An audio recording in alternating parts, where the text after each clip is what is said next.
Hello दोस्तों, स्वागत है आपका अपने YouTube चैनल एग्जामशिप में। दोस्तों, इस वीडियो में हम घटना चक्र पूर्वावलोकन की भारतीय राज्य व्यवस्था एवं शासन को कवर कर रहे हैं। ये वीडियो भारतीय राज्य व्यवस्था एवं शासन से तीसरा वीडियो है। आज के वीडियो में हम लोग मूल अधिकार, राज्य के नीति निर्देशक तत्व, मौलिक कर्तव्य और राष्ट्रपति, इन 4 टॉपिक्स को कवर करेंगे।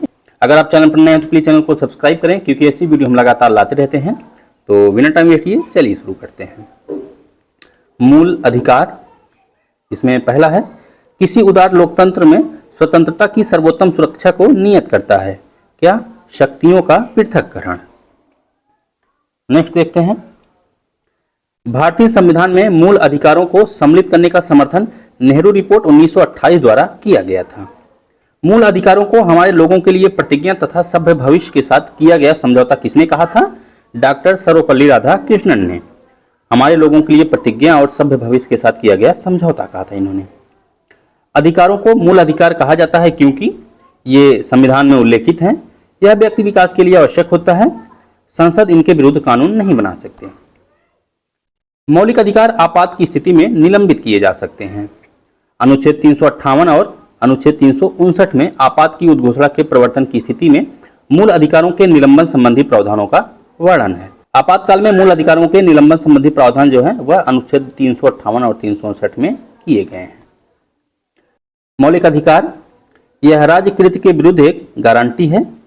संविधान के भाग 3 में सूचीबद्ध अनुच्छेद 12 से 35 तक यह सामाजिक, आर्थिक तथा राजनीतिक न्याय सुनिश्चित करते हैं। यह संयुक्त राज्य अमेरिका के अधिकार बिल की भांति है। जो क्वेश्चन था उसमें लिखा हुआ था कि नहीं है, अधिकार बिल की भांति नहीं है, इसलिए वो ऑप्शन गलत था, क्योंकि यह अमेरिका के अधिकार बिल के भांति ही है।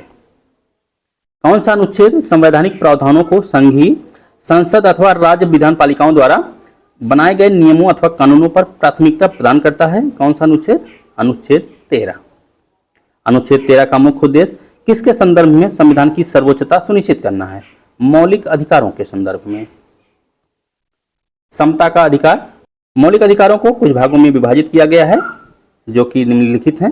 समता का अधिकार अनुच्छेद 14 से 18, स्वतंत्रता का अधिकार अनुच्छेद 19 से 22, शोषण के विरुद्ध अधिकार अनुच्छेद 23 से 24, धर्म की स्वतंत्रता का अधिकार अनुच्छेद 25 से 28 और संस्कृति तथा शिक्षा संबंधी अधिकार अनुच्छेद 29 से 30, संवैधानिक उपचारों का अधिकार अनुच्छेद 32। अब जो अनुच्छेद हैं उनको देख लेते हैं। समता का अधिकार के अंतर्गत 14 से 18, जिसमें 14 है, अनुच्छेद 14 है विधि के समक्ष समता। अनुच्छेद 15 धर्म, मूल वंश, जाति, लिंग या जन्म स्थान के आधार पर विभेद का प्रतिषेध। अनुच्छेद 16 में है लोक नियोजन के विषय में अवसर की समता। 17 में अस्पृश्यता का अंत और 18 में उपाधियों का अंत। जो मौलिक अधिकार हैं या राज्य के नीति निर्देशक तत्व हैं, इन सब के जितने भी अनुच्छेद हैं सभी जो है रटे हुए होने चाहिए, क्योंकि हर बार आयोग इनसे जो है प्रश्न पूछता है। देखते हैं स्वतंत्रता के अधिकार में, जो कि है 19 से 22। अनुच्छेद 19 में है वाक्य स्वतंत्रता आदि विषय कुछ अधिकारों का संरक्षण। अनुच्छेद 20 में है अपराधों के दोष सिद्धि के संबंध में संरक्षण। 21 में है प्राण और दैहिक स्वतंत्रता का अधिकार। शोषण के विरुद्ध अधिकार है अनुच्छेद 23 से 24। अनुच्छेद 23 में है मानव के दुर्व्यवहार और बालाश्रम का प्रतिषेध। 24 में है कारखाने आदि में बालकों के नियोजन का प्रतिषेध। अनुच्छेद 25 में है अंतःकरण की और धर्म के अबाध रूप से मानने की स्वतंत्रता। 26 में है धार्मिक कार्यों के प्रबंध की स्वतंत्रता। 27 में किसी विशिष्ट धर्म की अभिवृद्धि के लिए करों के संदाय के बारे में स्वतंत्रता।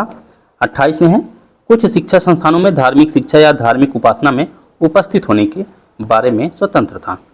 सांस्कृतिक तथा शिक्षा संबंधी अधिकार में अनुच्छेद 29 है अल्पसंख्यक वर्गों के हितों का संरक्षण।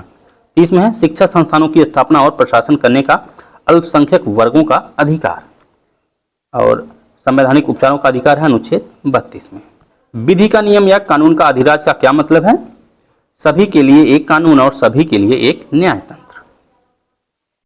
मद्रास राज्य बनाम दोरायराजन 1951 के मुकदमे में सुप्रीम कोर्ट के निर्णय के परिणाम स्वरूप किस मौलिक अधिकार को संशोधित किया गया था? भेदभाव के विरुद्ध अधिकार, यानी अनुच्छेद 15 में। मद्रास राज्य बनाम दोरायराजन 1951 वाद में। किस अनुच्छेद के अंतर्गत शिक्षण संस्थानों में, जिसमें गैर सरकारी एवं गैर अनुदान प्राप्त भी सम्मिलित हैं, अन्य पिछड़ों, अनुसूचित जाति एवं जनजाति के आरक्षण की सुविधा प्रदान की गई है? अनुच्छेद 15 क्लास 5। लोक नियोजन के विषय में सभी नागरिकों को अवसर की समता, अनुच्छेद 16 क्लास 1 और अनुच्छेद 16 क्लास 2 इसमें जो है दिया हुआ है। संविधान की प्रस्तावना में प्रयुक्त समाजवाद शब्द को किन अनुच्छेदों के साथ मिलाकर पढ़ने से सर्वोच्च न्यायालय को समान कार्य के लिए समान वेतन को मौलिक अधिकार परिभाषित करने की शक्ति प्राप्त हुई? अनुच्छेद 14 और 16 को मिलाकर पढ़ने से। अनुसूचित जाति तथा जनजाति को किस अनुच्छेद के अंतर्गत मौलिक सामाजिक, आर्थिक, राजनीतिक तथा सांस्कृतिक अधिकार दिया गया है? अनुच्छेद 17। किस संवर्ग में अस्पृश्यता के रूप में किए गए विभेदन के विरुद्ध संरक्षण समाविष्ट है? समता के अधिकार में, क्योंकि अस्पृश्यता जो है वह अनुच्छेद 17 में है और जो समता का अधिकार है वह अनुच्छेद 14 से 18 तक के जितने अनुच्छेद हैं उनको जो है समता के अधिकार के अंतर्गत रखा गया है। अन्य पिछड़ा वर्ग को आरक्षण के प्रावधान किए गए हैं अनुच्छेद 15 क्लास 4 और अनुच्छेद 16 क्लास 4 में।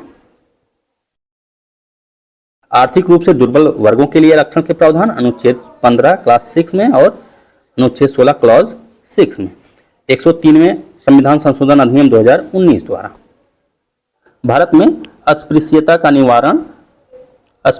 निवारण किया जा सकता है कानून बनाकर, शिक्षा की उन्नति द्वारा, जागरण के द्वारा, नौकरियों में प्रवेश दिलाकर आदि। सभी ऑप्शन सही थे। अस्पृश्यता संरचनात्मक हिंसा का सबसे खराब स्वरूप है क्योंकि अस्पृश्यता के चलन का आधार जो है वह धार्मिक स्वीकृति है। भाषण एवं अभिव्यक्ति की स्वतंत्रता यानी अनुच्छेद 19 में 6 प्रकार की स्वतंत्रता की बात की गई है। भाषण और अभिव्यक्ति की स्वतंत्रता, शांति से और बिना हथियारों के सभा करने की स्वतंत्रता, संघ या संगठन बनाने की स्वतंत्रता, भारत के पूरे क्षेत्र में स्वतंत्र रूप से घूमने का, भारत के किसी भी हिस्से में रहने और बसने की स्वतंत्रता, किसी पेशे को करने या किसी व्यवसाय या आजीविका को करने की स्वतंत्रता। भारत का संविधान स्पष्ट रूप से प्रेस की आज़ादी की व्यवस्था नहीं करता, किंतु यह आज़ादी अंतर्निहित है किस अनुच्छेद में? अनुच्छेद 19 क्लास 1 ए में। सुप्रीम कोर्ट की व्यवस्था के अनुसार निजी भवनों के ऊपर राष्ट्रीय झंडे को फहराना नागरिक का मौलिक अधिकार है। अनुच्छेद 19(1) ए में। किस आधार के कारण नागरिक की विचार अभिव्यक्ति की स्वतंत्रता पर प्रतिबंध नहीं लगाया जा सकता? अवांछनीय आलोचना, यानी अगर आप सरकार की अवांछनीय आलोचना करते हैं तो आपके अभिव्यक्ति की स्वतंत्रता पर प्रतिबंध नहीं लगाया जा सकता। जबकि भारत की संप्रभुता, लोक व्यवस्था, न्यायपालिका का अपमान आदि के आधार पर युक्त जो है प्रतिबंध लगाया जा सकता है। विधि के सम्मत प्रक्रिया के सिद्धांत को शामिल किया गया है अनुच्छेद 21 में। विदेश यात्रा के अधिकार को संरक्षण अनुच्छेद 21। सुप्रीम कोर्ट ने मौलिक अधिकार के रूप में मान्यता दी है आवास के अधिकार को, विदेश यात्रा का अधिकार, समान कार्य के लिए समान वेतन का अधिकार आदि को। कौन सा अधिकार अनुच्छेद 19 क्लास 1 डी को अनुच्छेद 21 से मिलाकर पढ़ने से प्राप्त होता है? एकांतता का अधिकार। निजता का अधिकार किसमें है? अनुच्छेद 21 में ही।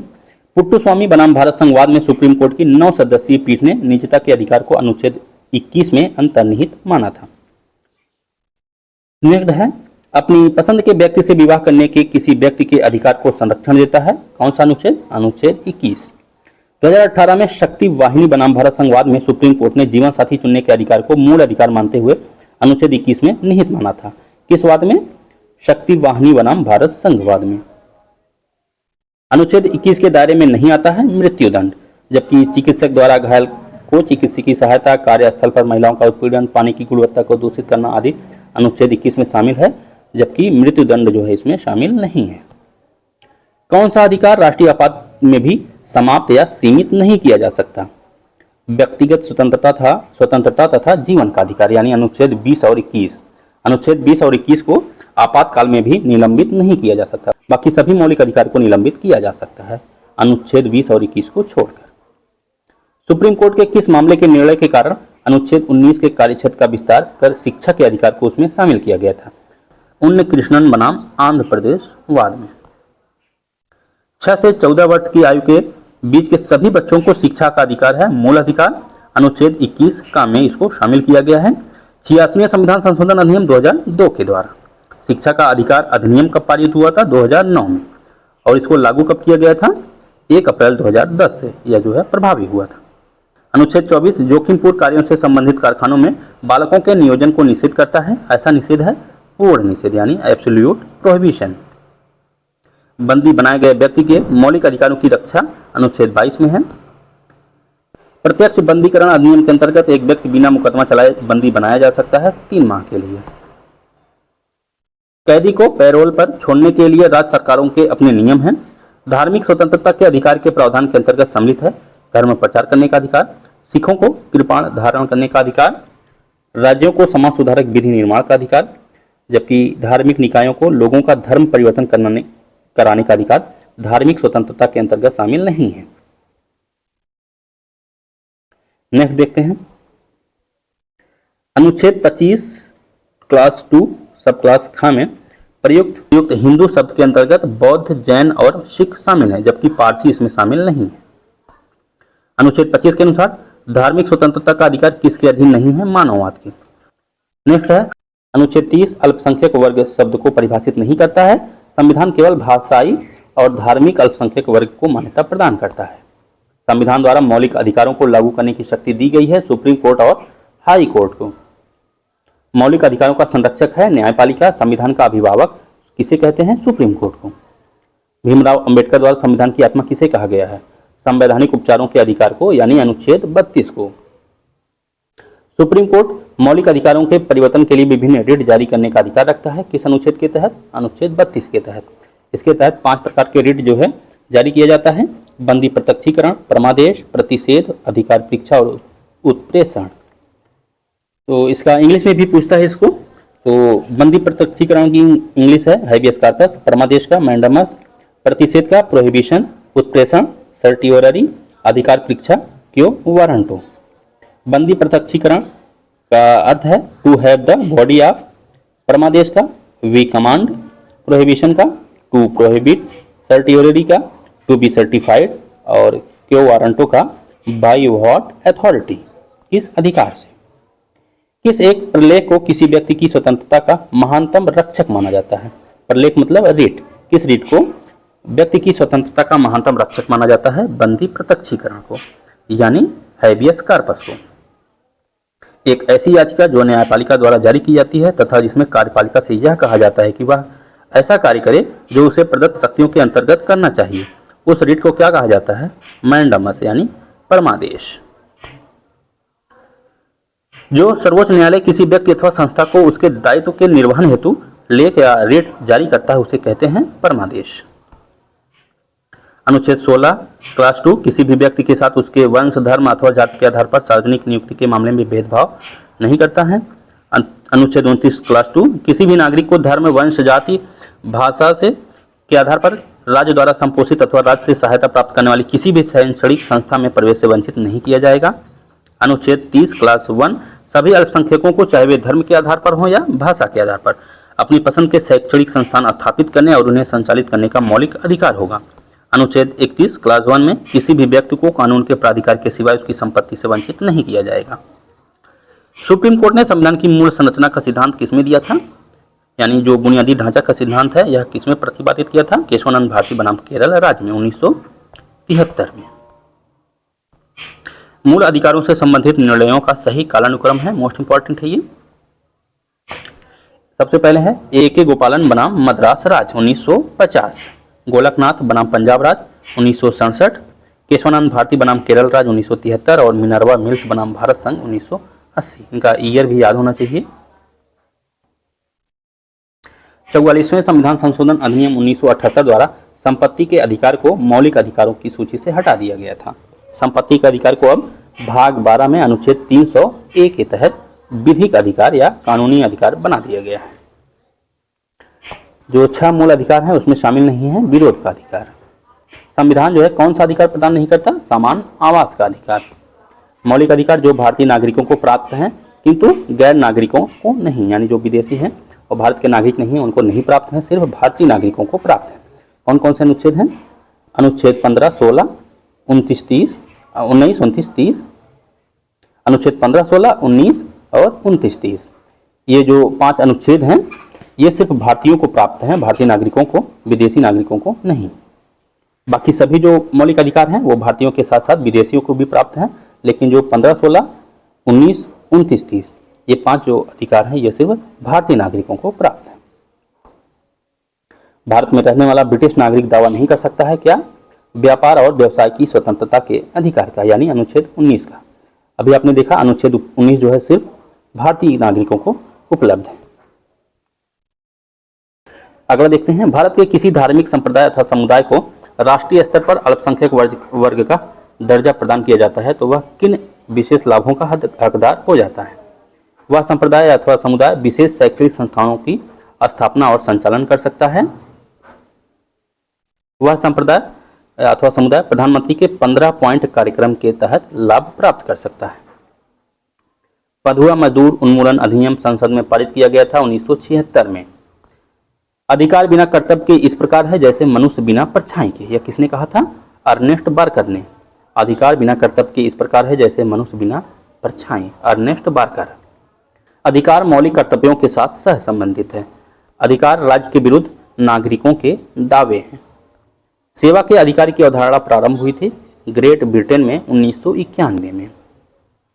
अब हम लोग राज्य के नीति निर्देशक तत्व देखेंगे। सबसे पहले राज्य के नीति निर्देशक तत्व यानी डीपीएसपी और मौलिक अधिकारों में अंतर देखेंगे। ये काफी बार पूछता है। ये संविधान जो मौलिक अधिकार है यह संविधान के भाग 3 में उल्लिखित है और मौलिक जो डीपीएसपी है यह भाग 4 में, और जो मूल अधिकार है यह अमेरिका के संविधान से प्रेरित है। और राज्य के नीति निर्देशक तत्व आयरलैंड से। जो मौलिक अधिकार हैं उनकी प्रवृत्ति नकारात्मक है। मौलिक अधिकार वाद योग हैं, अर्थात इनके उल्लंघन पर न्यायालय द्वारा इन्हें लागू कराया जा सकता है। और जो डीपीएसपी है यह गैर वाद योग है। इसका उद्देश्य देश में राजनीतिक लोकतंत्र स्थापित करना है और इसका उद्देश्य सामाजिक और आर्थिक लोकतंत्र की स्थापना करना। ये काफ़ी बार पूछा है, इसको याद करिएगा कि यह जो है राजनीतिक लोकतंत्र स्थापित करता है और जो राज्य के नीति निर्देशक तत्व है वह सामाजिक और आर्थिक लोकतंत्र स्थापित करता है। इसको लागू करने के लिए विधान की आवश्यकता नहीं होती है, जबकि जो डीपीएसपी है इसके लिए विधान की आवश्यकता होती है। व्यक्तिगत कल्याण को प्रोत्साहित करता है और जो डीपीएसपी है वह सामाजिक एवं आर्थिक कल्याण के लिए प्रोत्साहन देता है। नागरिकों को मौलिक अधिकार स्वतः प्राप्त होते हैं और डीपीएसपी सरकार द्वारा लागू करने के बाद ही नागरिकों को प्राप्त होते हैं। डीपीएसपी शामिल किए जाने का उद्देश्य है सामाजिक और आर्थिक लोकतंत्र स्थापित करना। नेक्स्ट है कि नीति निर्देशक तत्व ना तो विधायिका की कृत्यों पर निर्बंधन है और ना ही कार्यपालिका की कृतियों पर निर्बंधन। कल्याणकारी राज्य की संकल्पना का समावेश है राज्य के नीति निर्देशक तत्व में। डीपीएसपी सहज अध्ययन के लिए विभाजित किया जा सकता है 3 भागों में, समाजवादी, उदार बौद्धिकतावादी और गांधीवादी में। नेक्स्ट है राज्य के नीति निर्देशक तत्व का विचार लिया गया है कहाँ से? आयरलैंड से। डीपीएसपी वाद योग्य नहीं है, जबकि मौलिक अधिकार जो फंडामेंटल राइट्स हैं वह वाद योग्य होते हैं। भारतीय संविधान के अंतर्गत धन का केंद्रीयकरण किसका उल्लंघन करता है? राज्य के नीति निर्देशक तत्व का। समान कार्य के लिए समान वेतन डीपीएसपी में प्रावधान है अनुच्छेद 39(3). मौलिक अधिकार नहीं है समान कार्य के लिए समान वेतन, क्योंकि यह जो है राज्य के नीति निर्देशक तत्व में सम्मिलित है। समान एवं निःशुल्क विधिक सहायता अनुच्छेद 39(a) में है। ग्राम पंचायतों का गठन अनुच्छेद 40 में है। उद्योगों के प्रबंधन में कर्मकारों का भाग लेना अनुच्छेद 43(a) में। समान आचार संहिता अनुच्छेद 44 में। एससी एसटी के शैक्षणिक तथा आर्थिक हितों की अभिवृद्धि के लिए अनुच्छेद 46 में प्रावधान है। कृषि एवं पशुपालन का प्रावधान किसमें है? अनुच्छेद 48 में। न्यायपालिका और कार्यपालिका का पृथक्करण अनुच्छेद 50 में। अंतर्राष्ट्रीय शांति का विकास अनुच्छेद 51 में। मनरेगा कार्यक्रम किस अनुच्छेद को लागू करने के लिए लाया गया था? अनुच्छेद 43। 42वें संविधान संशोधन अधिनियम 1976 द्वारा राज्य के नीति निर्देशक तत्व में जोड़ा गया था। अनुच्छेद 39 बच्चों के स्वस्थ विकास के लिए अवसर सुरक्षित करना। अनुच्छेद 39(a) गरीबों को निःशुल्क कानूनी सहायता प्रदान करना। अनुच्छेद 43(a) उद्योगों के प्रबंधन में श्रमिकों की भागीदारी। अनुच्छेद 48(a) भी जोड़ा गया, इसमें है पर्यावरण की रक्षा और उसमें सुधार करना। यह सभी जो है 42वें संविधान संशोधन द्वारा जोड़े गए थे। 44वें संविधान संशोधन अधिनियम 1978 द्वारा एक नया डीपीएसपी यानी राज्य का नीति निर्देशक तत्व जोड़ा गया था। अनुच्छेद 38 आय, स्थिति, सुविधाओं और अवसरों में असमानताओं को कम करना। संविधान किसके शोषण के विरुद्ध अधिकार स्वीकृत करता है? बच्चों के, स्त्रियों के तथा जनजातियों के। इसमें जो है दलित शब्द संविधान में कहीं भी उल्लेखित नहीं है। डीपीएसपी नहीं है 14 वर्ष की आयु के बच्चों को निःशुल्क शिक्षा, क्योंकि यह मौलिक अधिकार बना दिया गया है। पर्यावरण संरक्षण एवं संवर्धन तथा वन एवं वन्य जीव की रक्षा के लिए प्रावधान किए जाते हैं राज्य के नीति निर्देशक तत्व और मूल कर्तव्य दोनों में, यानी अनुच्छेद 48A में भी है और अनुच्छेद 51A के जी में भी है। यह मूल कर्तव्य भी है और राज्य के नीति निर्देशक तत्व भी है। पर्यावरण संरक्षण एवं संवर्धन तथा वन एवं वन्य जीव की रक्षा। प्राथमिक स्तर पर मातृभाषा में शिक्षा अनुच्छेद 350 का में है। राज्य के नीति निर्देशक सिद्धांत एक ऐसा चेक है जो बैंक की सुविधा अनुसार अदा किया जाता है। यह कथन किसका है? केटी शाह का। राज्य के नीति निर्देशक सिद्धांत ऐसा चेक है जो बैंक की सुविधा अनुसार अदा किया जाता है। भारत सरकार द्वारा आरंभ किए गए राष्ट्रीय सामाजिक सहायता कार्यक्रम संविधान के उपबंध में कौन से उपबंध पूरे होते हैं? राज्य के नीति निर्देशक तत्व। अब जो है मूल कर्तव्य देखते हैं। नागरिक मूल कर्तव्यों का पालन करने के लिए नैतिक रूप से बाध्य है। हालांकि इन कर्तव्यों को प्रवर्तित करने के लिए कोई भी विधायी प्रक्रिया नहीं है। मूल कर्तव्य विधिक कर्तव्यों के साथ साथ परस्पर संबंधित नहीं होते हैं। मौलिक कर्तव्य 11 मौलिक कर्तव्य हैं। इनको आप जो है वीडियो पॉज करके रट लीजिएगा, क्योंकि इसको आप स्किप नहीं कर सकते, क्योंकि हर बार एग्जाम में मौलिक कर्तव्य से क्वेश्चन जरूर आता है। मौलिक कर्तव्य को शामिल किया गया था 42वें संविधान संशोधन द्वारा अनुच्छेद 51A में और भाग 4 का में। स्वर्ण सिंह समिति 1976 के सदस्य रहे। AR अंतुले, SS रे, CM स्टीफन आदि सहित कुल 12 सदस्य अध्यक्ष को लेकर कुल 12 सदस्य थे। अध्यक्ष थे स्वर्ण सिंह। मौलिक कर्तव्यों की कुल संख्या है 11। 42वें संविधान संशोधन द्वारा 10 मौलिक कर्तव्य शामिल किए गए थे। जो 11वां मौलिक कर्तव्य है वह 2002 में 86वें संविधान संशोधन द्वारा जोड़ा गया, जो कि है 6 से 14 वर्ष के बच्चों की शिक्षा से संबंधित। नेक्स्ट है मौलिक कर्तव्यों को परमादेश रिट द्वारा प्रभावी नहीं बनाया जा सकता। मौलिक कर्तव्य नहीं है कौन से हैं जो बार बार एग्जाम में पूछे जाते हैं और उसमें कन्फ्यूजन बहुत होता है, तो वो है आम चुनाव में मतदान, यह मौलिक कर्तव्य नहीं है।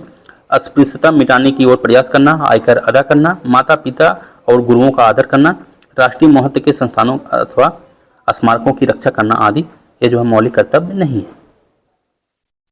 भारत की प्रभुता, एकता और अखंडता की रक्षा करें और उसे अक्षुण्ण रखें, यह क्या है? मौलिक कर्तव्य है।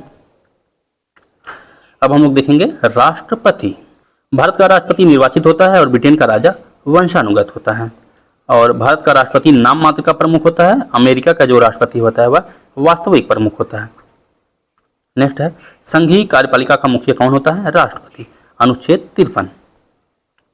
राष्ट्रपति की शक्तियों पर संविधान के अंतर्गत सीमाएं अभ्यारोपित की गई हैं, यानी राष्ट्रपति की शक्तियां असीमित नहीं हैं। भारत के राष्ट्रपति अपनी शक्तियों का प्रयोग करते हैं सीधे अथवा अपने अधीनस्थ अधिकारियों द्वारा। अनुच्छेद 53 क्लास 1।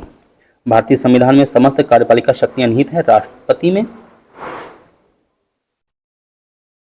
अगला देखते हैं भारतीय संविधान में केंद्रीय सरकार की अधिशासी शक्तियों को किसमें निहित किया गया है? राष्ट्रपति में। वह राष्ट्र का प्रतिनिधित्व करता है परंतु राष्ट्र का नेतृत्व नहीं करता है। कौन है? राष्ट्रपति। राष्ट्रपति का निर्वाचन अनुच्छेद 55 क्लॉज 3 के अनुसार भारत में राष्ट्रपति का निर्वाचन आनुपातिक प्रतिनिधित्व पद्धति के अनुसार एकल संक्रमणीय मत प्रणाली द्वारा होता है। ऐसे निर्वाचन में मतदान जो है गुप्त होता है।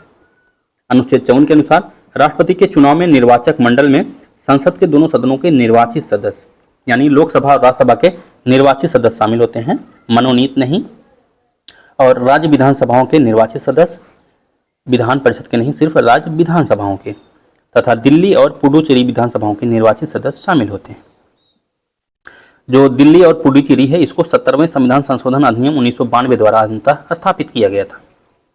राष्ट्रपति का निर्वाचन अप्रत्यक्ष निर्वाचन, अर्थात जनता जो है निर्वाचन में प्रत्यक्षता भाग नहीं लेती है। अनुच्छेद 56 के तहत राष्ट्रपति अपने पद की तारीख से 5 वर्ष की अवधि तक पद धारण करता है। वह अपने पद की अवधि समाप्त होने पर भी तब तक पद धारण करता है जब तक उसका उत्तराधिकारी अपना पद ग्रहण नहीं कर लेता। निर्वाचक मंडल के अपूर्ण होने की स्थिति में अर्थात विधानसभा के बर्खास्त होने की वजह से राष्ट्रपति का चुनाव स्थगित नहीं किया जा सकता। यानी अगर किसी राज्य में विधानसभा चुनाव होने हैं और विधानसभा जो है बर्खास्त हुई है तो उस स्थिति में राष्ट्रपति का चुनाव स्थगित नहीं किया जा सकता। राष्ट्रपति पद के उम्मीदवार के लिए कम से कम 50 निर्वाचकों, निर्वाचित सांसदों एवं विधायकों, मनोनीत सांसद नहीं, निर्वाचित सांसदों एवं विधायकों का प्रस्तावक होना आवश्यक है तथा साथ ही कम से कम 50 निर्वाचकों द्वारा जो है इस प्रस्ताव का अनुसमर्थन किया जाना चाहिए।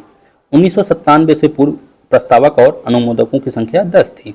अब जो है कितनी है 50। राष्ट्रपति चुनाव के निर्वाचक मंडल में विधानसभा के निर्वाचित सदस्य के मत का मूल्य, विधानसभा के निर्वाचित सदस्य के मत का मूल्य होता है राज्य की जनसंख्या बटे राज्य की विधानसभा में निर्वाचित सदस्यों की संख्या गुणे 1000। सभी निर्वाचित विधानसभा सांसदों के मतों का मूल्य क्या होता है, सभी निर्वाचित विधानसभा सदस्यों के मतों का कुल मान भागे निर्वाचित सांसद सदस्यों की कुल संख्या। प्रत्येक एमएलए के वोट का मूल्य अलग अलग राज्यों में अलग अलग होता है, जबकि जो लोकसभा के प्रत्येक सदस्य तथा राज्यसभा के प्रत्येक सदस्य इनका मूल्य जो है समान होता है।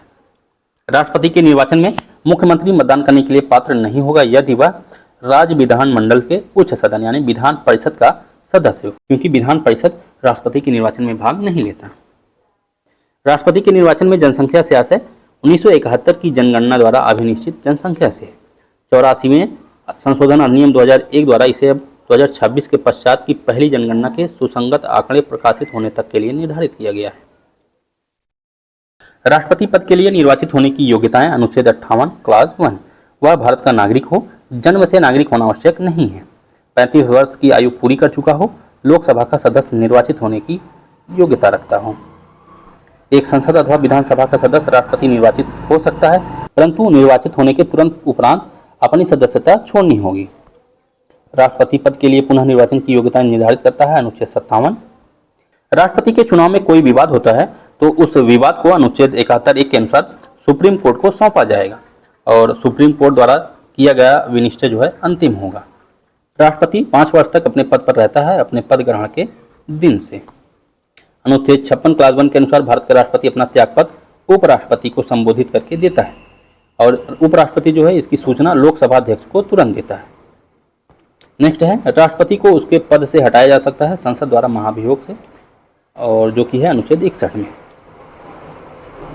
संविधान के उल्लंघन के आधार पर राष्ट्रपति के विरुद्ध महाभियोग लगाया जा सकता है। राष्ट्रपति पर सिर्फ संविधान के उल्लंघन के आधार पर ही महाभियोग लगाया जा सकता है, जिसमें संसद के दोनों सदनों द्वारा कम से कम 14 दिन की लिखित पूर्व सूचना के बाद तथा कुल सदस्य संख्या से कम 1/4 सदस्यों की हस्ताक्षर भी होने चाहिए तथा उस सदन की कुल संख्या से कम 2/3 बहुमत द्वारा दोनों सदनों से पारित होना चाहिए। राष्ट्रपति के महाभियोग की प्रक्रिया है अर्ध न्यायिक प्रक्रिया। नेक्स्ट है राष्ट्रपति का रिक्त स्थान भर लिया जाना चाहिए 6 माह में। अनुच्छेद 62 क्लास 1 के अनुसार राष्ट्रपति की पदावधि की समाप्ति से हुई रिक्ति को भरने के लिए निर्वाचन पदावधि की समाप्ति से पहले ही पूर्ण कर लिया जाना चाहिए, यानी जो निर्वाचन है वर्तमान राष्ट्रपति के पदावधि की समाप्ति से पहले ही पूर्ण कर लिया जाना चाहिए। अनुच्छेद 62 क्लास 2 के अनुसार यदि रिक्ति राष्ट्रपति की मृत्यु, त्याग अथवा पद से हटाए जाने के कारण हुई है तो रिक्ति को भरने के लिए निर्वाचन की रिक्ति की होने की तारीख से 6 माह से पहले किया जाना चाहिए। यदि मृत्यु, त्यागपत्र अथवा हटाए जाने की स्थिति में भारत के राष्ट्रपति का पद रिक्त हो तो उस पद का कार्यभार कौन संभालेगा? उपराष्ट्रपति। अनुच्छेद 65 अगर उपराष्ट्रपति उपलब्ध नहीं है तो सुप्रीम कोर्ट का मुख्य न्यायाधीश। अगर सुप्रीम कोर्ट का मुख्य न्यायाधीश भी नहीं उपस्थित है तो जो सबसे वरिष्ठ न्यायाधीश होगा वो सुप्रीम कोर्ट का वो इसको संभालेगा। राष्ट्रपति लोकसभा को भंग कर सकता है केंद्रीय मंत्रिमंडल की अनुशंसा पर। लोकसभा और राज्यसभा की संयुक्त बैठक किसके द्वारा आहूत की जाती है? राष्ट्रपति द्वारा। अनुच्छेद 108 संयुक्त बैठक की अध्यक्षता लोकसभा अध्यक्ष करता है। अनुच्छेद 118 क्लास 4 जो संयुक्त बैठक है उसको आहूत की जाएगी राष्ट्रपति द्वारा और बैठक की अध्यक्षता किसके द्वारा की जाएगी? लोकसभा अध्यक्ष द्वारा। राष्ट्रपति संसद का एक संगठक है। अनुच्छेद 79 वह प्रत्येक वर्ष के प्रथम सत्र के आरंभ होने में दोनों सदनों की संयुक्त बैठक को संबोधित करता है। वह दोनों सदनों की चर्चा में भाग नहीं लेता है।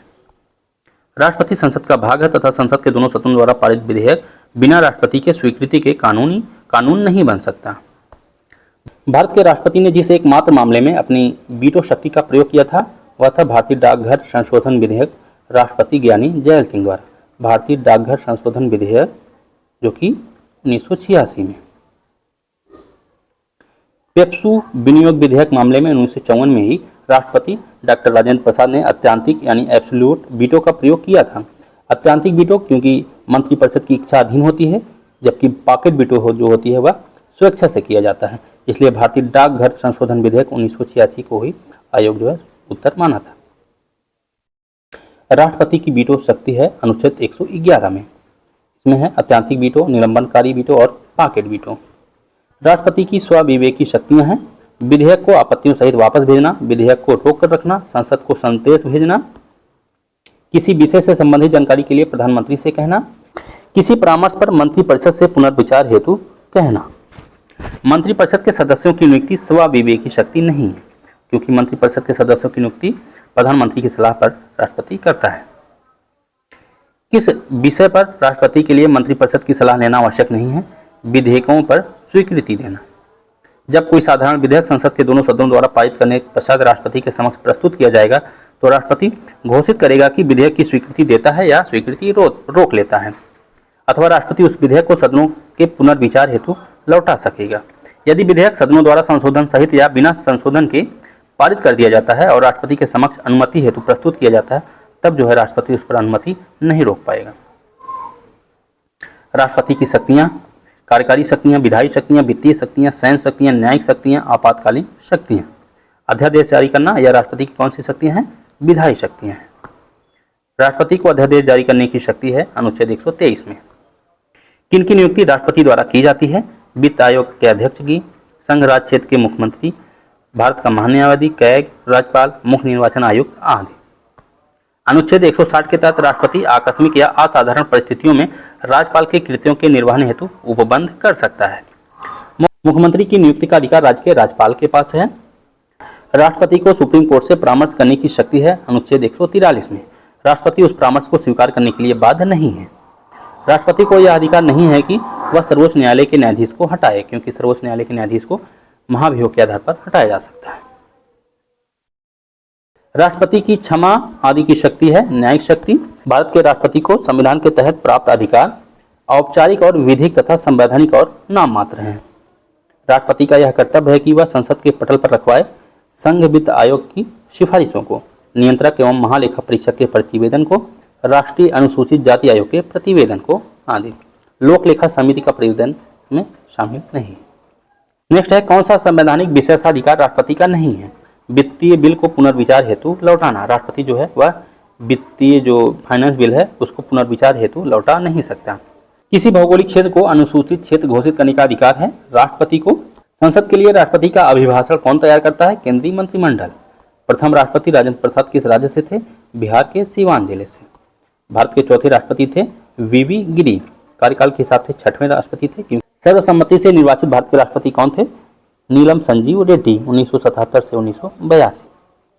डॉक्टर जाकिर हुसैन, इनका कार्यकाल क्या था? 1967 से 69। वीवी गिरी का 69 से 1974, फखरुद्दीन अली अहमद का 74 से 77 और एन संजीव रेड्डी का 77 से 82। राष्ट्रपति होने से पूर्व उपराष्ट्रपति पद पर आसीन रहे कौन कौन? R Venkataraman, Shankar Dayal Sharma, doctor Zakir Hussain. भारत के राष्ट्रपतियों में से कौन दार्शनिक राजा अथवा दार्शनिक शासक के रूप में जाना जाता है? डॉक्टर सर्वपल्ली राधाकृष्णन। राष्ट्रपति जो ट्रेड यूनियन आंदोलन से संबद्ध रहा था? वीवी गिरी। मुख्य न्यायाधीश में से किसने राष्ट्रपति के रूप में भी काम किया है? Justice M Hidayatullah. पूर्व राष्ट्रपतियों में से कौन बिहार का राज्यपाल रह चुका है? डॉक्टर जाकिर हुसैन। डॉक्टर जाकिर हुसैन ये बिहार के राज्यपाल रह चुके हैं। कौन से राष्ट्रपति सुप्रीम कोर्ट में उपस्थित हुए थे जब सुप्रीम कोर्ट राष्ट्रपति के निर्वाचन विवाद की सुनवाई कर रहा था? वीवी गिरी। राष्ट्रपति भवन को किसने डिजाइन किया है? एडविन लुटियंस ने। दोस्तों इस वीडियो में इतना ही। बाकी बचे जो टॉपिक्स हैं उसको हम लोग नेक्स्ट वीडियो में कवर करेंगे। अगर आपको वीडियो यूजफुल लगा हो प्लीज़ वीडियो को लाइक करें और चैनल को सब्सक्राइब करें। Thank you.